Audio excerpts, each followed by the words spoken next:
Welcome to the SwimSwam Breakdown. I'm Coleman Hodges coming to you from Brooklyn, New York. We are joined by SwimSwam Editor-in-Chief Braden Keith from Philadelphia, Pennsylvania, who's reaching for something currently, and Let there be light. SwimSwam Senior International Reporter Loretta Race from French 75 Boutique in Kentucky. What's up, guys? Hey, Coleman. Hey.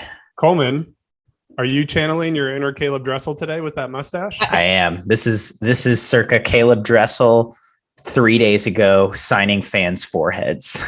How long do you think it took Caleb to grow his mustache? It only took you 3 days. I did this overnight. Caleb, I'd say he's been growing his since Tokyo, since he shaved for Tokyo. Yeah, 100%. Because he hasn't shaved since or rested. That was very evident. You could tell by his mustache.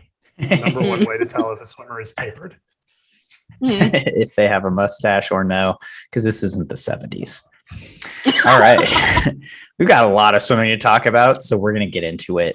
First of all, both men's and women's NCAA psych sheets, men's pre-selection psych sheets. We have NCAA lineups for men's and women's. Let's start with dissecting the women's. I think Reagan Smith doing the 2-fly, 2-back double is one of the most interesting things. Do you think this is going to go well? She did pretty well on her day 3 double at Pac-12s. Her fastest of the 3 swims was her third one. And I know the 200s are a little different than the 100s. To me, this is most interesting about relay selection. Does Stanford leave her on the 400 free relay at the end of the triple? Or do they put someone else in there? Because Stanford's sprint group is kind of interesting because they've got enough sprinters with Taylor Ruck and Tori Husk and filling in swimmers that it's pretty good, but it's not primary sprinters. So they have swimmers to replace Reagan, but they're not sort of at the same god tier of Reagan in general swimming. And it's, do you use a sprinter who's been focused on the 100 free all year, or do you use your 2-time Olympic medalist? So that, I think, 3-time Olympic medalist, sorry, Reagan, 2 individual Olympic medals is what I was thinking, to just really stack that relay. I mean, Tori, Reagan, and Taylor Ruck on the same NCAA relay is unbelievable. But that, I think, to me, that's the most interesting part of that is Stanford's still going to use her on that free relay. I mean, 4 200s in one day. That's so much swimming, especially at the end of the meet. But that's what Braden said last week. To NCAA's, you got to bring it, So that's what you were saying last week. Rolling that forward, doing Coleman's job for him, I was a little surprised that Brendan Burns is not holding that double. I thought after doing the 2 139s at Big Tens that he would do the double at men's, and he is doing the 100 fly, 100 back double instead, which he's also very good at and could easily place top 5 in both of. But I thought I would like to know what result at Big Ten discouraged him from repeating it at NCAA, because it seemed like it went pretty well. I mean, to me, it's not about the result. It's about the meet.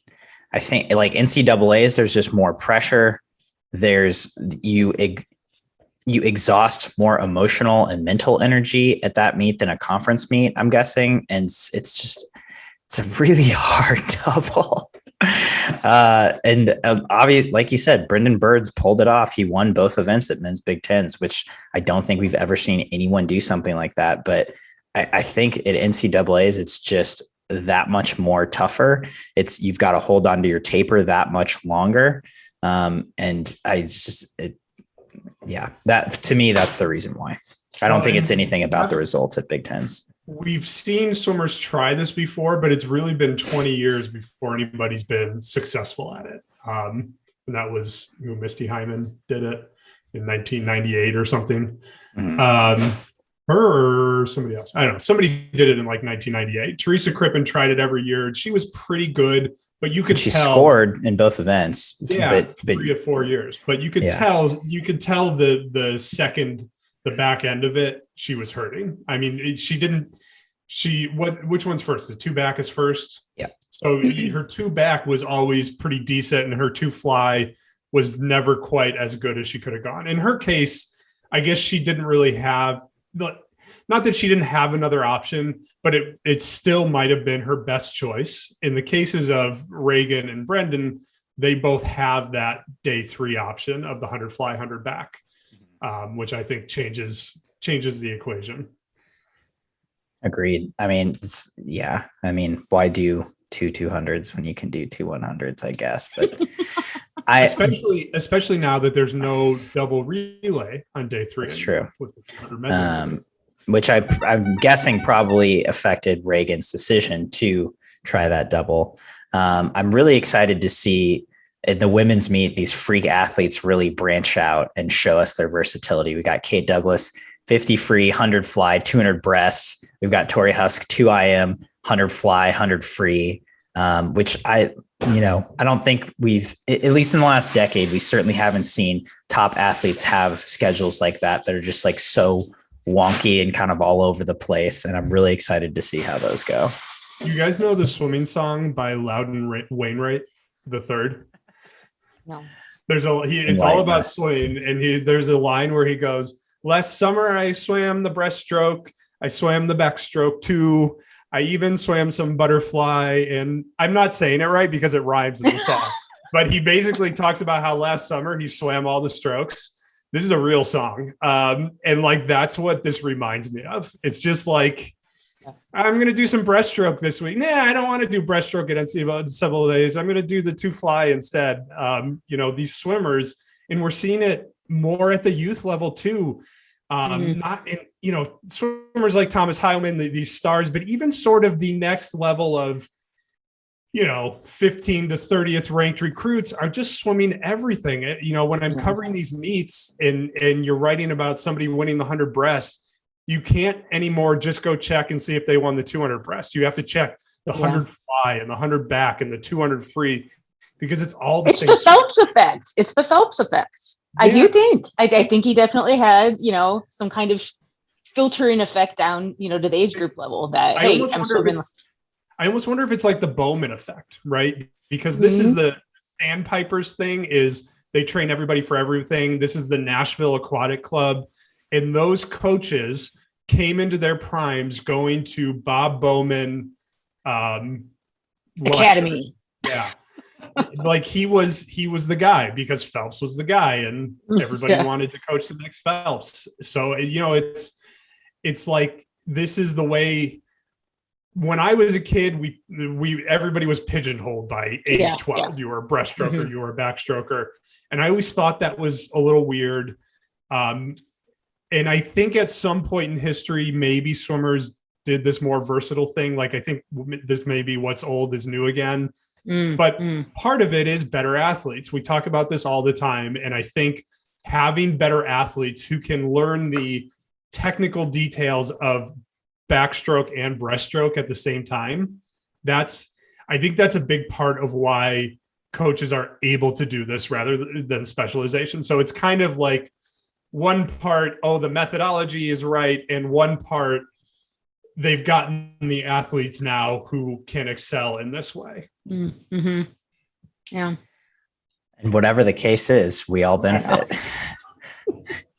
I think that's going to be a few of the most exciting storylines on the women's side. On the men's side, we just got the pre-selection psych sheets today.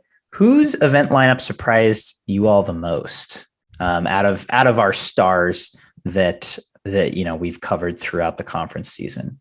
So, are we surprised that States isn't doing an IM? Are we surprised about that?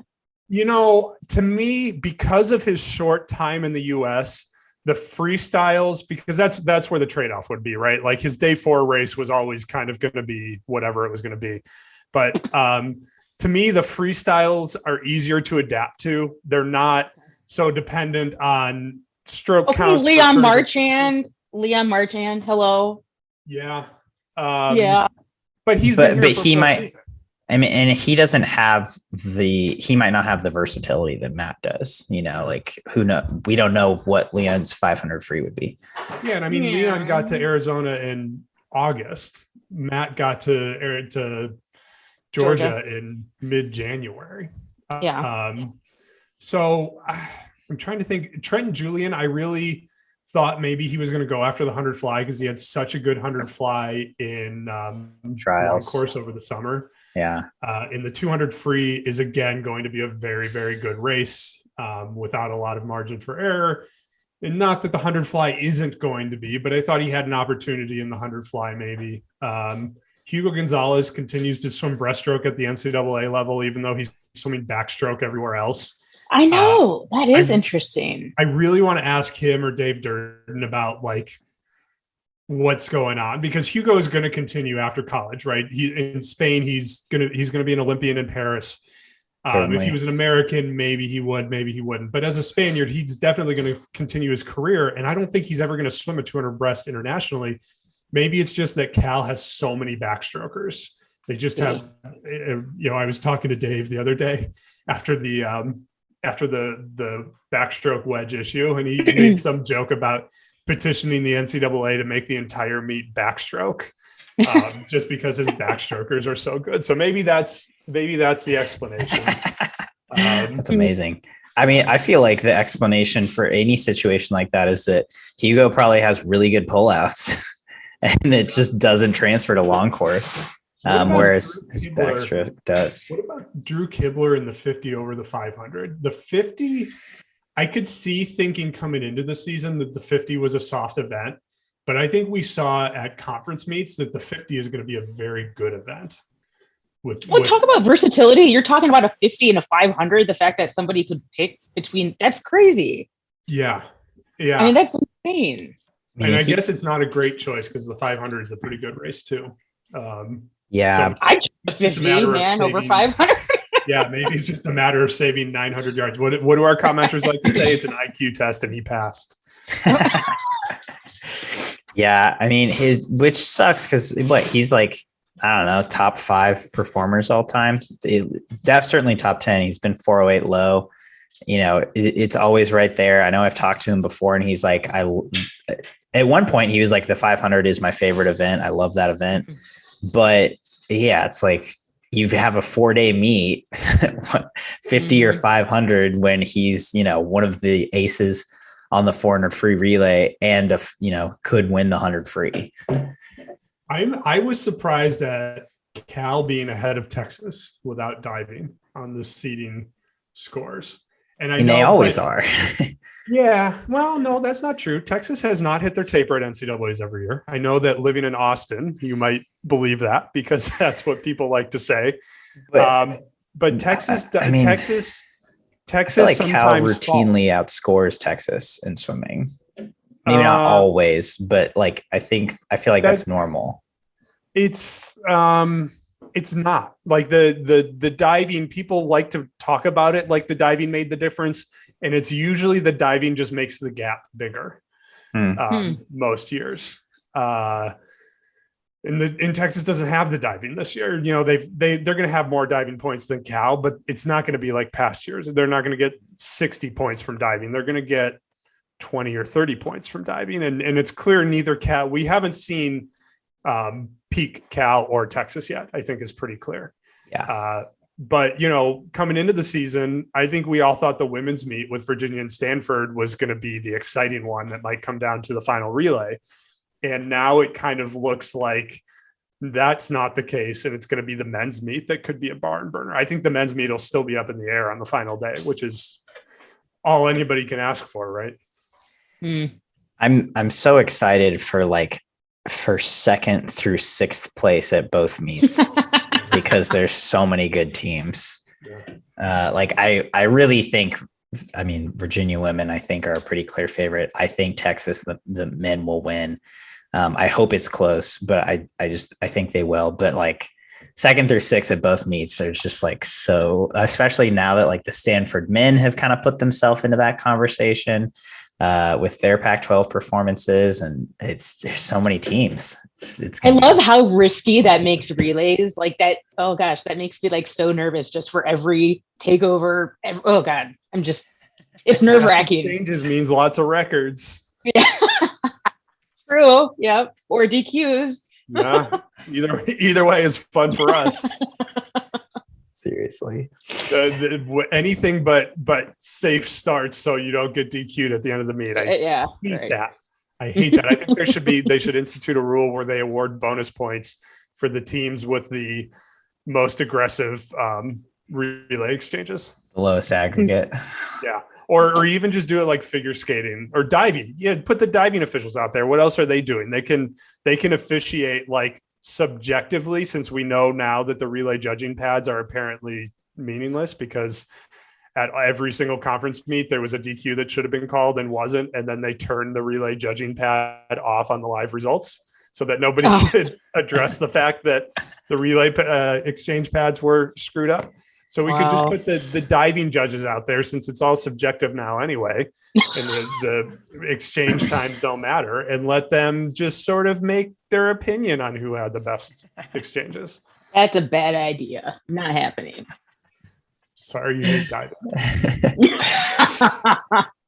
All right. I think that's good for NCAA talks for now. We'll certainly get back to some college stuff, but let's go outside of American collegiate swimming. We had a surprise star of the weekend. We had a lot of fast swim meets, but I did not see someone from Canada being the biggest headline. Summer McIntosh, holy moly. 4:29.1 400 long course. I am number 3 performer all time. How do you explain this?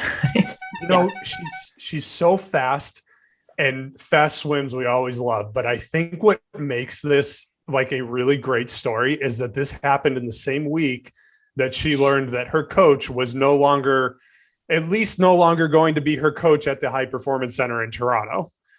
We don't know what the future holds for Ben Titley or Summer McIntosh for that matter, but like Ben Titley goes out saying, I told you I was worth the money. Whatever went down with the contract negotiations, this is like a final statement of I was worth the money. He has a 15-year-old swimmer who stands all of 5 foot 6 inches tall, going 4:29 in the 400 IM, and they let him go. And we still don't really know why, but whatever it was, I hope it was a really good reason, because this is the future of Canadian swimming, and her coach just walked out the door.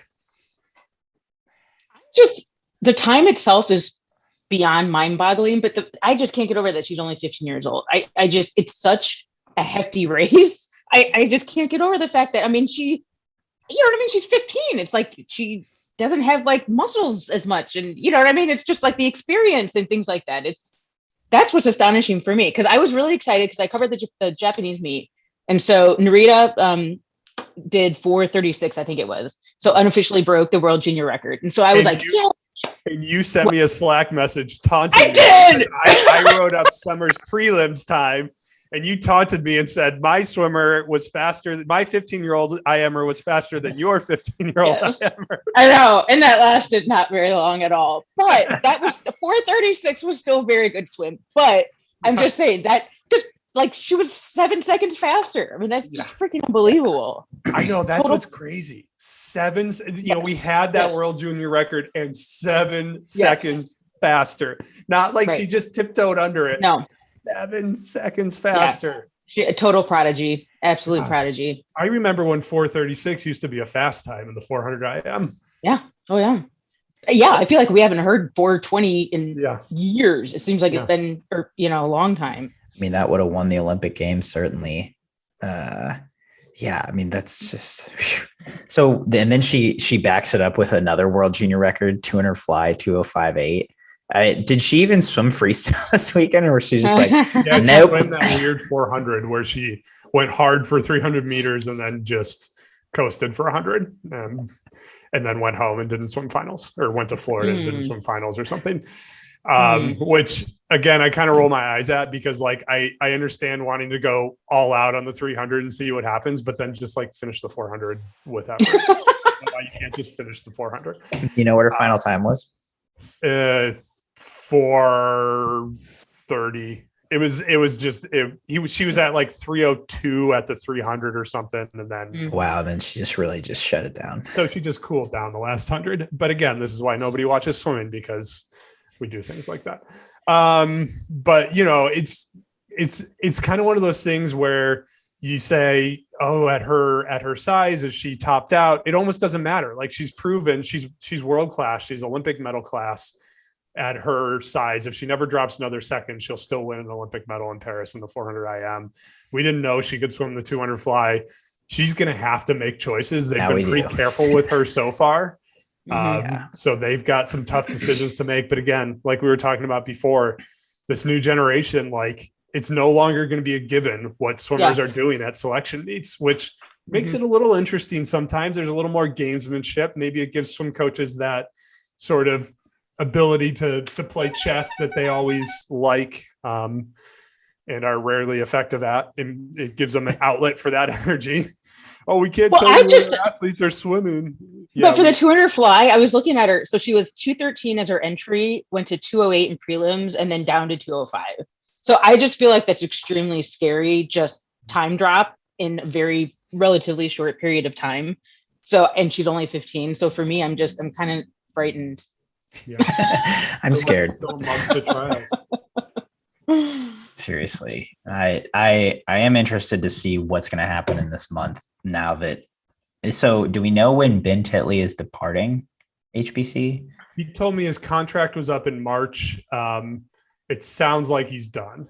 It sounds like, you know, they had this there's lots of information swirling, and he's taken the team to Florida, and it's not clear if he's still making that trip and then is done, but it sounds like he's basically done. He's not going to make it through their trials. Wow. That's a big one. We're going to get to that a little more on Sink or Swim later. Pro Swim Series in Westmont. We mentioned it at the top of the show. It was pretty solid. We saw some pros show up. There was a lot of fans. That was super cool. Caleb Dressel signed some girl's forehead. That was the highlight of the meet for me, honestly. What did you guys see that excited you in Chicago? Michael Andrews 59.0 in the 100 breast. Took mine. Damn it. Sorry. And his 21.750 free was pretty. That was great too. He's had a rough few months, but you know, like we said, he's back in his rhythm. He's swum. That's what his 5th meet this year already, which is more than anybody else has done. He's getting back to being Michael of before, and I think it's good. I think he surprised himself, which is good news. It sounded in your interview, Coleman, like he was surprised at his time. He just wanted to break a minute. So that's good, because we still need him, right? Like with Andrew Wilson retiring, Nick Fink's future uncertain because he's looking for jobs in engineering. Like, we still don't have a breaststroker. He's still the guy. So from a Team USA perspective, I think that's super encouraging. Mm-hmm. Yeah, totally. I liked, because I was covering New South Wales, so I was comparing Ledecky and Titmus, because they kind of went. I think they both did the 800. I think they both did the 400. Did she do the 200? Mm-mm. She did the 4 IM instead of the 2 free. Okay. So anyway, so I liked kind of just virtually dueling those two out, and Titmus beat her on both the 800 and the 400. Just FYI. I think Katie knows that. Like, do you think Katie looked up? No, I don't think she cares. Probably. Do you think Ariana looked up Katie's times? I bet she looked up Katie's times. Yes. I think Dean like, Boxall looked up Katie's times. And I think Katie knows. Katie's a swim nerd at heart. Okay. She reads SwimSwam. She might not comment, but she That's does. the gold standard. Seriously. So, she checks our Instagram stories. It's like she's a swim nerd. She's a student of the sport. So I think Katie knows. And it's like she beat her in Tokyo. And whether or not she's going to show it, like I think that sticks with her in one way or another. Right. Other things I liked. I thought the 100 fly with Curzon and Dahlia going 56.8, 57.5. I thought those were both encouraging times. Yes. I've got a surprise sink or swim for that one, but yes. Okay. I think for both of those swimmers, those were very good times. I think Claire, I don't think it's a surprise that Claire is faster than Kelsi in season, because I think Claire's training lends itself more to be fast in season than Kelsi's does. What about Leah Hayes? She's clearly now the next it girl going towards Paris. She was, for me, unfortunately, the only highlight, though, of the 200 free. I was a little disappointed in the women's 200 free. I thought overall it was on, nobody sent me a hate mail, but on the sluggish side, dude, without Ledecky, it's just like, what are we doing? Yeah. Well, I don't know. It's just comparatively, I don't know, 159s. I think it was the first 4 people or 5 people were all like 159. Well, Paige and Leah Smith were fast in prelims. Okay. Paige Madden was 157.6 in prelims and scratch the final. Okay. It was 158 in prelims. So Paige Madden, that's a good swim for Paige Madden. Yeah. I think she's probably going 200, 400 rather than 400, 800 towards Paris. Just my opinion. Yeah. I mean, that's what she made the Olympic team in, right? So I would definitely say that as well. It seemed like coming out of college, maybe she was going to be a great 800 freestyler, but I really think 200, 400 was where I think she just did the mile for NCs. And I mean, if you were a pro swimmer and you had the choice, it's an IQ test, right? Yeah. So the pro swim was exciting. We're going to get another one here in just a few weeks, along with Titmus at the New South Wales Championships. Shayna Jack, 100 free PR. Yeah. Loretta, I didn't even see what the PR was, but what do you think about that? I'm gonna have to look it up. So she was 53.13, which, okay, talk about comparatively. So they had 3 women under 54 at just New South Wales, which is just freaking incredible. So, and one of them is 17-year-old Molly O'Callahan. Okay, so that's 17:53.67 was her time, and then Maddie She's training with Kyle Chalmers now. Yeah. Which we're gonna talk about him later too. But yeah, so Shayna did really well. 53.13, 24.42. I think that was right near her PB in the 50. So yeah, Dean said she's totally hungry. She's going after it. She feels like she needs redemption. Obviously she was banned. It just kind of, I think she went back to race in December at Queensland Championships, I think was her first meet back. And she swam near personal best. So she's faster than she was in December. So I think she's a total viable option for potentially individual 50 free spot, I'm thinking, and then definitely for at least the 4x100 relay. She might sneak in for an individual spot. I don't know. I don't know. Her on the podcast. We got to get her on. Yeah. Well, and especially with the Campbells being like a big question mark, right? That really opens the door. One of the Campbells isn't making the Paris Olympic team. If she's going 53 ones right now, at least one of the Campbells will not make the Paris Olympic team. Yeah. Because 53-1 in Australia is a prelims leg, right? It is. At best. I mean, one of the Campbells might be on prelims then, but yeah, that's a good point. I'm always curious, like with athletes who get bans like this, she was banned for 2 years, 3 years, something like that. How is she swimming on her, right? Because you're not supposed to train with your coach. I wonder if they follow that, if they, I don't know. I want to know what happens. Like, how does she stay safe for 2 years and then go at best time? Like knowing what she did, I think that most of the athletes they're finding a way to get coaching and training. Maybe somebody's sending them workouts and they're having a parent do it if their parent has swimming experience, or a non-carded coach, or, it seems like FINA isn't like wandering around to every pool in Australia and checking every day. So I, just anecdotally in general, I don't think that's a well-enforced rule. I remember writing though. Because I remember writing. So I'm looking up my article. So in May of 2021, she posted, "I'm back. The water feels so great." Basically was she training before then? Maybe, but that was like her 10 official months return. out of the water. Yeah. So that was like her official, I guess, public dive in. Hey, it's that 2-year taper, Coleman. You don't taper for 2 years. That's the secret to swimming. We're all doing it wrong. Right, like we got to do that Ryan Lochte 4-year taper thing. Maybe she spent a lot of time in the weight room. Maybe this is more of what we saw during the pandemic, where kids spent a lot of time on dry land, a lot of time doing things they were allowed to do while their pools were closed. And that had a residual impact. Because I could see if you're banned and you can't have access to your swim coach, going and finding a strength coach, a personal trainer, and doing a lot in the weight room. And for sprinting, that's, total key. So, yeah. Definitely. Let's ask her. Yeah. I'm sliding into Shayna Jack's DMs right after this. All right. That's our meet for the show. So I think it's time to play some sink or swim. First up today on Sink or Swim, Jeremy Kipp is officially out at USC as head coach. He put in his resignation after being on, is it administrative leave? Is that the technical term for it? After not being the head coach for quite a while now. So sink or swim, do we think, I feel like we're all thinking it.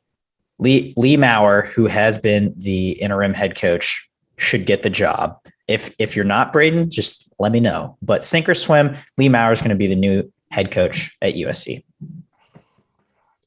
Well, I think she should be. However, anonymous internet commenter, without citing a source or naming a name, says it's not going to be her. So I don't know what to think now. I don't know. I think the only reason Lea Maurer doesn't become head coach is because she either doesn't want to. She enjoys the associate role, wants to stay as an associate while her younger son finishes high school, yada, yada, yada. Or Jeremy Kipp nobody would corroborate the stories in the investigation about the water bottle incidents.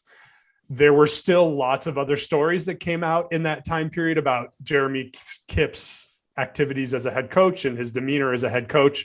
And so the only thing I can think of why they wouldn't would be if the administration decides that Lea had some culpability in that, or should have said something sooner, or et cetera. And they believe that she's sort of tainted by whatever happens with Jeremy Kipp and that they just need a fresh start. That's the only reason it makes sense to me to not hire her. She's there. She's a known quantity. The team's had very good seasons. It seems like a no-brainer, but sometimes athletic directors make these things harder than they need to be. I'm thinking it because Shane Tusup's going to come and coach USC. Hottest take on SwimSwam Breakdown ever. Yeah, that's what's happening. So you heard it here first. All right. Loretta with a hard sink. Braden. Loretta, I'm going to forward his response email directly to you. He's an alum. Doesn't USC need a golf coach too? I think they just lost a golf coach. Yes, 2 for 1. He could do it. Yeah. He's got the energy and the spunk. Yeah. Braden, who's your wildest prediction? You wrote an article on wild speculation of who could be the new USC head coach. You had a few options. Who would you pick as your wildest prediction of they actually might get this job? I think Wyatt from Texas. I always want to call him Wyatt Hodges because your brother is named Wyatt, but Wyatt Collins from Texas. I think whatever went down last year when Eddie retired, and then they talked him into coming back. Wyatt says he doesn't want to be the head coach anywhere else, but I think that if USC came calling, I think he could do it. That's my wild prediction. I like it. All right. Moving on from USC. More Sun Yang. What? I thought you were going to fight me on that one. It's a wild prediction. That's what I asked for. Moving on. Sun Yang back in the news. The CAS threw out his appeal. So he's definitely not back in the water until May of 2024. Do we think he's going to show up in Paris? I do, because we have to understand sort of the Chinese culture, the Chinese economy. Swimmer is what he does. He can sell makeup. He can do all these other things, but it's not like he's just going to go retire gently off into nothingness and enjoy the fruits of his labors. And China doesn't have an obvious replacement. If China had a couple of 341, 400 freestylers hanging around, I'd say, oh, maybe he doesn't make the team. Maybe he loses. If any country. Yeah. had that. A few countries do. Australia might. But he's still he's still far and away going to be China's best 400, 800, probably 200 freestyler, assuming he's great. I'm swimming it because I was I have all the news. I'm looking at my old article as well. This is from June 2021. And he said, actually, my body's in great physical condition. Difficulties will only help me grow, make me stronger. Bam. That's just what Sun Yang says, right? Like, I know. The kind of he's such a hero. But he's a machine. I do think he's a machine. I think that's swimming is obviously his shtick, and he's good at it. So, well, and we have to remember what he's hearing in China, what his fans are hearing, what his coaches are hearing in China is not the same what we hear in the Western world. It's a very different version of what went down. I think both versions are equally credible personally. Like I think both versions of the story are equally credible, but in his world, only one version of the story is being told. So, to us, it might be like, oh, how can he pull through this? But to him, it's like, I've got 1 billion people still rooting for me. So he's going to walk out on deck with a hammer. That's what he's going to do. He's going to do that in Paris 2024. Yeah. So I dare you to not stand on the podium with me. That would be such a power move. Wow. All right. Another veteran swimmer, we talked about her earlier, Kelsi Dahlia. I am curious if you think that she can break up the youngster party in the 100 fly and make the world champ team this year or in 7 weeks. Can you be very specific in what you're asking? Sink or swim? Will Kelsi Dahlia make the world championship team in the 100 fly? I am going to sink it. I think she's going to have a great time that in past years would have made it. I just think that Claire and Tori are going to be too good this year. I think she can, by that same logic. I think Tori coming quick out of the college season, there's always an opportunity for a little bit of a stumble there, whereas Kelsi can line up for a perfect double taper. So I think she can make it. I'm thinking that she will. I think I'm going to swim it. I honestly think her going against Claire in Westmont, I think was very good in terms of fueling her and just knowing, okay, this is exactly who I'm up against. And I don't know, kind of like setting the spark in her. And she's mature enough, obviously. She has the experience. She was an Olympian. Coming off that world record. Yeah. I miss having you. She's from Kentucky. Well, not from Kentucky, but in Kentucky. So she's from Philly. Yeah. So she's from Jersey. I'm claiming her. South Jersey. I'm claiming her from Louisville. We're all claiming her. Yeah. She swam in Missouri once, so you guys suck. All right, next. As we mentioned before, Ben Titley is out at HBC Ontario. Specifically, his quote was something like, much like in life, as in contracts, what you get and what you want are two different things, which just cracked me up because that's really all he said about it. But that's pretty damning for Canadian swimming, in my opinion. Anyway, over the next 5 years, he's obviously built up Canadian swimming massively. Do we think we're going to see a decline because he's not there anymore? I'm thinking that because I think if you talk to Canadian people, he did what he did as a coach, but I think what he provided to Swimming Canada was the structure that he brought over from Loughborough, that he installed to make a better elite swimming environment. And when you talk to people in Canada, that's what they really value that he did. And that's why he's going to get another job at another federation, because he can do that. He can show up and create an atmosphere of success above and beyond just his on deck coaching and set writing and all of that stuff, which is, he wasn't perfect, right? Taylor Ruck had some stumbles. He not every swimmer he coached succeeded, but he created an atmosphere. So I think that atmosphere will go on. But I think Swimming Canada really needs to think outside of the box for his replacement. I don't think just another reshuffle of the coaches that have been at the training centers for the last 10 years is going to work. I think it's an opportunity to go grab an American coach. Maybe that could be something good for them. But I think Swimming Canada is going to have to really put some good effort into who they let take over that program. Yeah, I'm thinking that it's going to decline because I feel like they've built a culture and it's a excellence, a mindset that I think is going to be a springboard just going into Paris and beyond. So that doesn't just go away when one guy goes away. It's kind of embedded right in Swimming Canada right now. So I feel like I think there's only good things to come, quite honestly. Okay. I want to know if Summer's going to follow him somewhere. Like I want to know if a lot of those athletes are going to follow him somewhere. Portugal, yeah. But Summer is the one, right? Like he coaches a lot of good athletes, but she appears to be the next coming of whatever deity you believe in. I mean, sure, but it's like they have Kyla Sanchez, they have Kylie Moss, Penny, Taylor, Liendo, Maggie, Josh. I mean, there's just so many that he trains. Here's what's interesting. In the ISL world, there's more of a structure for his athletes to follow him, right? Like his Canadian swimmers aren't as spellbound by Swimming Canada's rules. They in theory could be in their ISL world for 6 months of this year.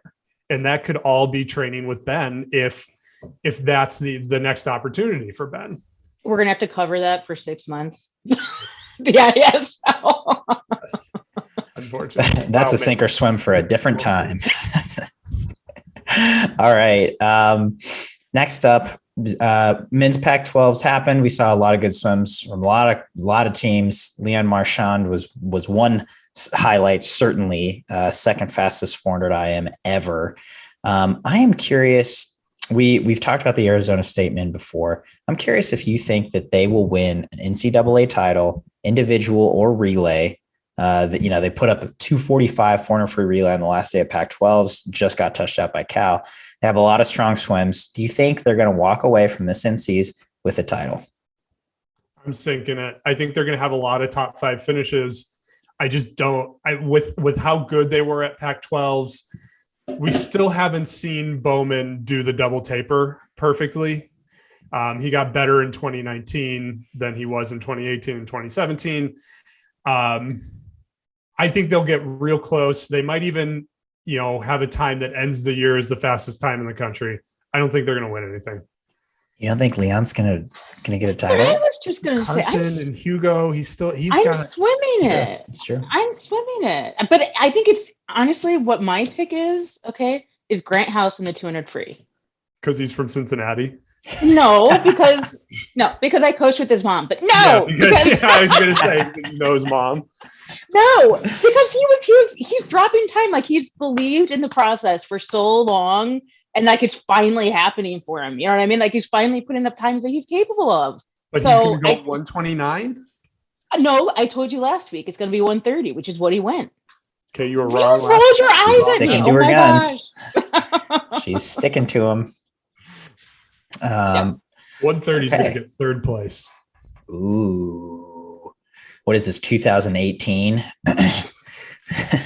All right. They swim as fast as the field swims. I mean, anyway, we'll find out. All right. I like this sink or swim. We're going to talk about a couple things that I did because I'm egotistical. I filmed a practice with Thomas Heilman. It was one of the craziest things I've ever seen. He went 48 and 100 fly from the blocks in a brief 3 times in that practice. And it totally blew my mind. So look into your crystal ball. 3 years down the road, 2 years down the road, is Heilman going to make the Olympic team? Why are you do you know how many moms I'm going to get emails from next week? Like just yelling at me because of this, Coleman? Not Thomas's mom, other people's moms. You never get yelled at by dads. Don't dads ever yell at you? It's only moms. No, they do. It's just it's just usually the moms that get mad about oh my God, the 15-year-old. The opportunity is there, right? Like as Tom said when he was on the podcast, for now he's still the number 2 American 100 butterflyer, so he's going to keep doing it. And like that's an event that Thomas is obviously very good at. So that opportunity is there, I think, for a super young swimmer. How old will he be? He'll be 18. He'll be he's 15 now, so he'll be 17. 17. Because he just had a birthday. Yeah, 17. he just had a birthday in February. I think 17. I think he's 2 close. or 3 in the 100 fly, depending on whether Michael Andrew swims it. So remember, Michael was entered in it at trials. Mm-hmm. Probably could have made the team if he swam it based on how he was performing at that meet, but cut it to focus on the other races. So I think if Michael Andrew swims it, he's Thomas's 3rd. I think if MA doesn't swim it, he's 2nd. I'm swimming it. I do feel like he is going to make the Olympic team, and the 100 fly was my choice as well. So, oh my gosh, we agree on something. Thomas Heilman hype train. It's weird to think that the 100 fly is an event that the U.S. is struggling to find a next up in. That's an event that we've always been so good in. Yeah, I mean, well, kind of, but it's like how many like worlds or Olympics have we actually gone like 1-2 in? It's like it doesn't happen often, or like. Have we gone 1-3 in or 2-3, whatever. It's like, it doesn't happen too often. Yeah. But yeah, it is interesting. Michael, this weekend, his interview is going to come out soon from the Pro Swim, but he did talk about, he does want to incorporate the 100 fly back into his main arsenal of 100 breast 2 IM 50 free. So good commentary there. All right. Last up on Sink or Swim today, we talked to Kyle Chalmers. He's a peach. He gave us the update on signing with Arena, on how his shoulder's doing, on his massive training group that he's going to have heading into Paris, which is, it feels like he's going to be good. He said he's never had like a real training group before, and now he has like Australian contemporaries there to push him every day. And so he's excited. So I'm curious if you think that he will break the long course meter 100 free world record by the time we get to Paris, including Australian trials where Australians historically swim out of their minds. I'm going to sink it because with the injury problems he's had, I don't know that having a group there to push him every day is necessarily going to help him, right? Like there's a scenario where that backfires and is a little destructive if if his shoulder's hurting and he can't back off because the guy in the lane next to him is making him feel challenged. I think that could hurt him in the long term. So I'm going to sink it. I'm swimming it because he only has to basically drop a 10th, just to basically break the world record. He put up his best time ever. Okay, it was big 10th though. It is a big 10th. That 10th is like more than like 2 Okay, tenths. what about yeah. the short course world record? That was like untouchable, and he made that happen. He also basically said in his interview that like that was all the Arena suit. He's like, I had been at 45.5 forever, and then I put on the Arena suit and I went 44.8. Yeah. Well, but I do know when he looked Coaches at everywhere just grab. Yes. No, but when he commented on his Tokyo race, he said, I mean, basically, I think the difference was like the reaction time essentially between Dressel and him, like when it comes down to it. Yeah, so, 6/100s. Yeah. So for him, that's real motivation that they were essentially equal, if you will. He just has to kind of sharpen up a couple things, and I think he will. Yeah, I mean, He's Chalmers. I guess I'm with you on the. Do I think he has the talent and the drive to do it? I think the injury is just I think to me the injury is the conflating factor. I don't think shoulders get better as you move into your 20s after that many problems. He's had heart surgeries. I mean, this person is like invincible. So He's basically a cyborg at this point. He's a total there's cyborg. two things that happen the more surgeries you have, right? Like you either become a cyborg or you just get less healthy. Like I don't think and so far he's just become a cyborg. Yes, yeah, but exactly. Like at no point in the history of medicine has somebody said, "Oh, let's continue doing surgeries. You're definitely getting healthier. The more surgeries you have, that's a sign that you're getting healthier." Yeah, but he could be becoming more physically capable. Yes. He's becoming regardless enhanced. of health. Yeah. Yes. Yeah. We'll see. I feel like he certainly is capable, especially now that he has an arena suit. That's the difference. I love the Australian swimmers. I feel like the American swimmers, they go through their whole lives of swimming, and the media is like, "Oh, you're great, you're great, you're great," and they get to SwimSwam, and if we criticize them fairly or otherwise, they react to that in one way. But the Australians have grown up where they just get shredded, like to an unbelievable degree by their media. So when they come to us, like even our tough questions feel like softballs to them. Pretty tame. And they're happy to say things like, "Yeah, it's the arena suit." I agree. I was just talking to Mel about this because if you've made it this long in the breakdown, here's a sneak peek. Mel just got off with Adam Peaty. So look for that podcast coming soon. But he was like, Adam Peaty was awesome. He talked about, I was like, okay, what's off limits? Like, I'm not going to ask about Russia, but like, what else should I not ask about? And Peaty was like, oh, you can ask me about anything. I'm excited for that one. Whether that's true or not, right? It is. I agree with you, Braden. Their demeanor is just different from other athletes, and it's very refreshing. Mm-hmm. All right. Last thing I got is that A Day in the Life with Alaskan Olympic champion Lydia Jacoby just came out. Go check it out on SwimSwam. It's a pretty neat look into her daily life in Alaska. Wow. And tune in Did you learn their secret sauce? Like, does she race penguins every day? Oh yeah. Yeah. Oh yeah. Are there any penguins in Alaska? I don't think so. There's sea lions, and Okay. I have footage of her quick. with sea lions. That's So scary. that'll happen. Wow. I've seen those videos. Is Lydia Jacoby still in one piece? She showed up in Chicago, so she must be. She showed up in Chicago. She's fine. Dude, that's it. Again, it's just a day in the life. That's just how she rolls. Yeah, that's it. Tune in every week for your news in swimming on the SwimSwam Breakdown.